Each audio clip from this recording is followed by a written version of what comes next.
मध्ये सहभागी असतो। या वर्षी सरकारने सर्व दिंड्यांना 20,000 रुपये अनुदान देण्याचा निर्णय जाहीर केलेला आहे आणि तो निर्णय अनेक पालख्यांना पैसे जे आहेत तेही मिळालेले आहेत। त्यामुळं या दिंडी जे आहेत दिंडी मालक यांची विचारपूस जी आहे ती केली जाते। आपण जर पाहिलं तर सुनेत्रा पवार आणि अजित पवार या ठिकाणी उपस्थित आहेत।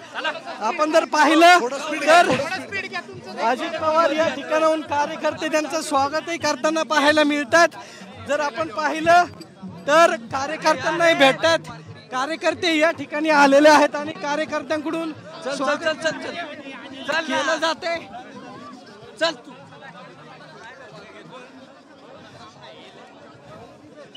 दृश्य आहेत बारामतीमध्ये अजित पवार हे वारीमध्ये सहभागी झालेले आहेत। पायी चालतायत ते या सगळ्या वारकऱ्यांसोबत।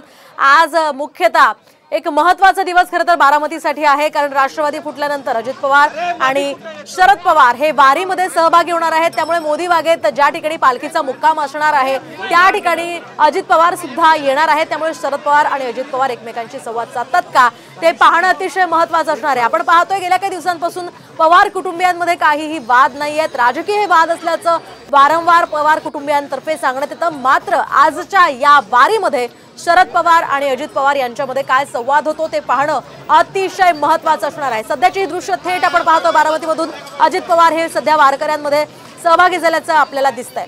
तर एकूणच विधानसभेसाठी विधान परिषदेसाठी या ठिकाणी महायुतीची बैठका होत आहेत, खलबतं होत आहेत आणि हे सगळं होत असताना सुनेत्रा पवार आणि अजित पवार हे वारीमध्ये सहभागी झालेले आहेत। महाराष्ट्रासाठी खरं तर ही महत्त्वाची गोष्ट असते वारी, आणि या वारीमध्ये अनेक राजकीय नेते सुद्धा येत असतात आणि पवार कुटुंबियांची तर ही परंपराच आहे। दरवर्षीप्रमाणे यावर्षी सुद्धा पवार कुटुंबीय वारीमध्ये सहभागी झालेले आहेत। यामध्ये सुनेत्रा पवार आणि अजित पवार सुद्धा आहेत। सुनेत्रा पवारांसाठी ही वारी अत्यंत महत्त्वाची आहे, कारण यावर्षी त्या खासदार म्हणून या वारीमध्ये सहभागी झालेल्या आहेत।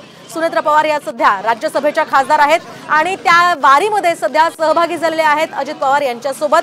त्यामुळे महत्त्वाचं म्हणजे आज शरद पवार आणि अजित पवार हे एकाच ठिकाणी येणार आहेत। मोदी बागेमध्ये ज्या ठिकाणी या पालखीचा मुक्काम असतो दरवर्षी, विश्रांतीचा हे ठिकाण असतं मोदी बाग म्हणजे, आणि त्या ठिकाणी आता अजित पवार आणि शरद पवार एकत्र येतात का आणि एकमेकांशी संवाद साधतात का ते पाहणं अतिशय महत्त्वाचं असणार आहे। कारण या सगळ्या पार्श्वभूमीवर आपण पाहतोय काल सुनेत्रा पवार आणि सुप्रिया सुळे या पालखीच्या वेळी आरती दरम्यान एकत्र आलेल्या पाहायला मिळाल्या आणि आता शरद पवार आणि अजित पवार एकमेकांशी बोलतात का ते पाहणं महत्त्वाचं असणार आहे। या संदर्भात आपण अधिक माहिती जाणून घेऊयात आमचे प्रतिनिधी सागर आव्हाड यांच्याकडून। सागर, काय सांगाल, सध्या सुनेत्रा पवार आणि अजित पवार हे वारीमध्ये सहभागी झाल्याचं आपण पाहतोय? नक्की आज संत तुकाराम महाराजांच्या पालखीने बारामतीचा मुक्काम जो आहे तो सोडलेला आहे आणि पुढे पंढरपूरच्या दिशेने प्रस्थान केलं। मात्र या पालखीला काल ज्यावेळेस आगमन झालं त्यावेळेस सुनेत्रा पवार आणि सुप्रिया सुळे यांनी स्वागत केलं होतं। सुनेत्रा पवारांच्या हस्ते काल आरती करण्यात आली आणि आज अजित पवार आणि शरद पवार या पालखीला भेट देणार आहेत आणि अजित पवार जे आहेत ते आता मोती बाग या ठिकाणाहून या वारीबरोबर चालत चाललेले आहेत। सोबत खासदार सुनेत्रा पवार आहेत आणि काही वेळाने म्हणजे पिंपळी लिमटेक या ठिकाणी शरद पवार संविधान दिंडीचं उद्घाटन करून संविधान दिंडी बरोबर तेही पुढे काही 1 किलोमीटर काटेवाडीपर्यंत चालणार आहेत। त्यामुळं या वारीमध्ये या वर्षी पवार कुटुंब वेगळ्या पद्धतीने स्वागत करताना पाहायला मिळाले। यापूर्वी असं चित्र कधी नव्हतं, कारण पवार कुटुंबीय एकत्र या पालखीचे स्वागत करत होते। मात्र आता राष्ट्रवादी 2 झाल्यानंतर दोन्ही कुटुंबाने वेगळ्या पद्धतीने या पालखीचे स्वागत केलेलं आहे। नक्कीच धन्यवाद सागर दिलेल्या या सविस्तर माहितीसाठी। या संदर्भातले सगळे अपडेट्स तुमच्याकडनं वेळोवेळी जाणून घेत राहणार आहोत।